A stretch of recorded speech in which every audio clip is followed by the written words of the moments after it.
Alden Richard update, yung post ni Alden sa kanyang Facebook account. Sabi niya, mula sa mga pangarap hanggang sa mga tagumpay ngayon, isang bagong yugto ang ating sinisimulan. Bukas na ang McDo, Santa Rosa, Bayan. Ang congrats kay Alden.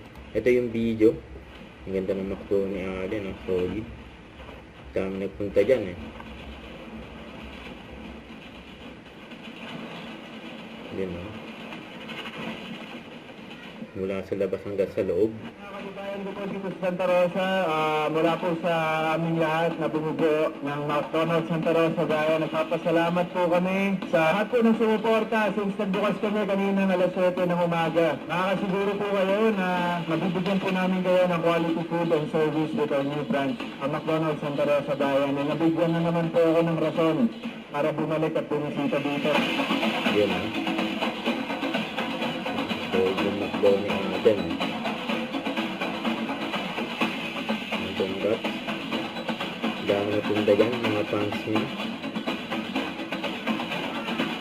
Mga kaibigan din ni Alden nandyan. Mga family, photo. So, nag-motorcade pa nga si Alden eh.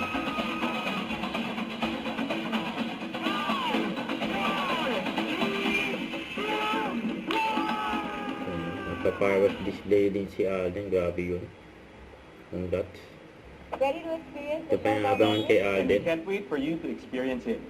See you soon, only on View. Ayan, lots Sergano. Hey viewers, Alden here. I'm really excited to bring you a new story straight from Siargao. Kaya kita kids, only on View.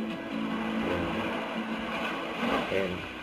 Hey Starring viewers, Alden Denise Richard here, and and Nadine yup, Luther. we've got something beautiful coming your way. See you soon, only on View.